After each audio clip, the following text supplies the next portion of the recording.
जय जय साथियों। सोहम गुरज गुरुवे नमः। सोहम गुरज गुरुवे नमः। सोहम गुरज गुरुवे नमः। सर्वे भवन्तु सुखिनः सर्वे सन्तु निरामयाः सर्वे भद्राणि पश्यन्तु मा कश्चित् दुर्भाग् भवेत्। साथियों, कैसे हैं आप? आशा करते हैं आप सुखी संपन्न और खुशहाल होंगे। साथियों, आज मैं आपको एक अत्यंत ही गुप्त साधना देने जा रहा हूँ। वीर साधना। ये महाकाली वीर साधना मैं आपको देने जा रहा हूँ। वीर कई प्रकार के होते हैं। अनेक वीर अत्यंत उग्र लेकिन शीघ्र प्रसन्न होने वाले होते हैं। तो उनमें से ही एक महाकाली वीर है ये। इस वीर की उत्पत्ति महाकाली से ही होती है तथा ये उन्हीं में ही विलीन हो जाते हैं। ये कई कार्य संपन्न कर सकते हैं, जैसे साधक को सुरक्षा प्रदान करना, कई प्रकार की जानकारी ला कर देना, कई गोपनीय साधनाओं के विषय में बताना। महाकाली वीर वह सभी कार्य कर सकता है जो साधक आदेश देता है। वास्तव में इस वीर की अपनी कोई शक्ति नहीं होती, यह महाकाली से ही शक्ति प्राप्त करता है। इससे कभी कोई अनैतिक कार्य नहीं करवाया जा सकता है। अगर आप करवाते हैं तो ये आपको छोड़ करके पुनः महाकाली में विलीन हो जाएगा और कभी जीवन में दोबारा फिर सिद्ध नहीं होगा। तो इसका ध्यान रखना कि ये साधना आप करें तो इसका दुरुपयोग ना करें। अच्छा, दूसरी चीज़ एक बहुत महत्वपूर्ण है, उसे समझना बहुत ज़रूरी है कि यह साधना जितनी रोचक है उतनी ही उग्र भी है। अर्थात जो निडर व्यक्ति हो वही इस साधना को करे और अपनी गुरु की आज्ञा के बिना ना करे। ये गुरुमुखी साधना है, तो अपने गुरु से आदेश लेकर के ही ये साधना की जा सकती है। बिना गुरु के आज्ञा के ये साधना ना करें, अन्यथा आपको धोखा हो सकता है, साधना में कोई हानि हो सकती है। देखिए, यदि आपको कोई इस साधना से हानि होती है तो इसमें साधक स्वयं जिम्मेदार होंगे, उत्तरदायी होंगे। मैं या मेरा चैनल इसमें कोई उत्तरदायी नहीं होगा, क्योंकि ये साधना केवल आपकी जानकारी के लिए दे रहे हैं, आपकी नॉलेज के लिए दे रहे हैं। इस साधना को यूट्यूब में देख करके आप ना करें, अपने गुरु की आज्ञा लेकर के और उनके सानिध्य में ही ये साधना करें। तो साथियों, साधना क्या है और कैसे हो सकती है, चलिए इसका विधान आपको बताते हैं।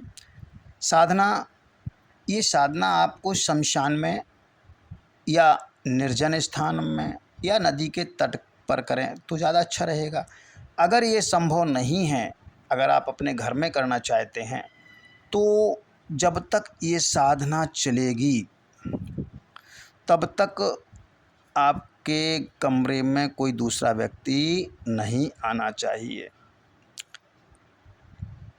तो तब आप करें, एकांत कमरा हो और आप अकेले उसमें साधना करें। साधना में आपके वस्त्र काले होना चाहिए, दिशा दक्षिण होगी। आप अपने सामने एक नीला वस्त्र बिछाएंगे और उस पर महाकाली का एक सुंदर सा चित्र स्थापित कर लेंगे। सर्वप्रथम आप गुरु तथा गणेश का पूजन संपन्न करें।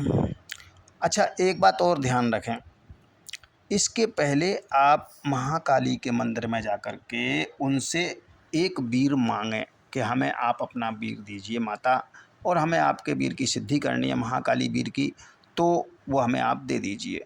और उनसे मांग लें, आप विनती करके, विनय करके, बड़े करुण स्वर में उनसे मांग लें और उनको भोग प्रसाद दे करके आप चले आएँ। उसके बाद अमावस्या को ये सिद्धि होगी। तो अमावस्या से शुरू करना है आपको।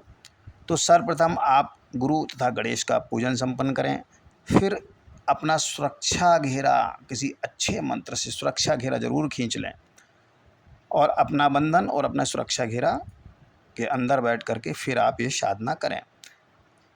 अब आप महाकाली जी का सामान्य पूजन करें। सरसों के तेल का दीपक जलाएं, लोबान की अगरबत्ती जलाएं। भोग में गुलाब जामुन ज़रूर रखें, काले गुलाब जामुन आप ज़रूर रखें। और यह सामग्री आपको साधना स्थल पर ही छोड़ करके आ जाना है। अगर आप घर पर कर रहे हैं तो यह सामग्री आपको नित्य गाय को खिलानी है। ठीक है। अच्छा, अब माँ से प्रार्थना करें। अपने जहाँ भी आप कर रहे हैं वहाँ पर भी आप माँ से प्रार्थना करें कि हे माँ, अब मैं आपके वीर, आपके दूत की ये साधना करने जा रहा हूँ, कृपया उनको भेजें। ऐसा बोल करके आप साधना शुरू करें और रुद्राक्ष की माला से या काले हकीक की माला से आप इस मंत्र को, जो आपको स्क्रीन पर दिखाई दे रहा है, 11 माला मंत्र संपन्न करें। उसके बाद ये साधना आप 8 बजे के बाद शुरू कर सकते हैं, कभी भी रात्रि में।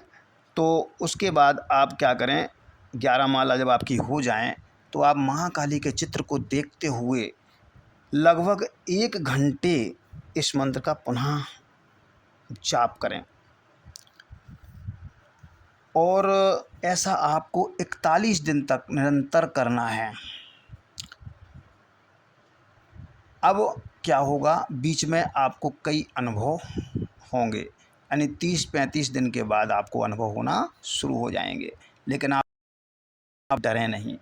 अगर कोई भी वो आ जाता है आपके सामने और आपसे अभी मैं साधना पूरी नहीं हुई है, माला कृपया पूरी करें, उससे बात ना करें। अब आपकी माला पूरे हो जाते हैं और अगर वह नहीं जा रहा है, फिर भी आपसे बात करना चाहता है, तो फिर आप क्या करें कि उससे आप वार्ता करें और मिठाई जो आपने रखी है वो आप उसको दे दें और वचन ले लें। ठीक है। तो इस तरीके से आप ये वहीं पर अपनी साधना माता से विनती करके ख़त्म समाप्त कर दें। अगर आपको वो मतलब साधना के आपकी पूर्ण मंत्र होने के बाद भी अगर वो नहीं जाता है, वो आपसे बात करता है, तो फिर आपकी साधना पूर्ण हो चुकी है। वहीं फिर आप वहीं पर उससे वचन लेकर के मंत्र जाप होने के बाद, लेकिन मंत्र जब तक पूरे ना हों, अगर बीच में आता है परेशान करता है तो आप मंत्र पूर्ण करें। और मंत्र पूर्ण के बाद वो चला जाता है तो आप कोई बात नहीं, आपने अपनी साधना जारी रखें। और 41 दिन में वो माता की मूर्ति से ही उत्पन्न होगा। माता की जो आपने फ़ोटो रखी है, चित्र रखा है, तो उसी चित्र में से वो प्रकट हो जाएगा, प्रत्यक्ष हो जाएगा। जब वो सामने आए तो आप डरें नहीं बिल्कुल भी, और उसको भोग की मिठाई दे दें और वचन ले लें कि मैं आपको जब भी बुलाऊंगा आपको आना पड़ेगा और मेरे उचित कार्य सारे आपको पूर्ण करने पड़ेंगे। तो इस तरीके से आप उससे वचन ले लें। और लेकिन ये ध्यान रखना है कि कभी जीवन में कोई गलत काम उससे ना करवाएं।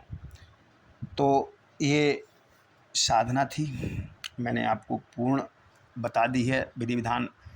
अगर कहीं कोई त्रुटि हो तो आप कमेंट करके मुझसे पूछ सकते हैं। तो साथियों, साधना कैसी लगी आपको बताना, और अगर अच्छी लगी हो तो लाइक भी ज़रूर कर देना, और आप चैनल पर पहली बार आए हों तो सब्सक्राइब भी कर लेना और बेल आइकन को दबा देना, जिससे आपको ऐसे ही ज्ञानवर्धक मेरे वीडियो आपको मिलते रहें।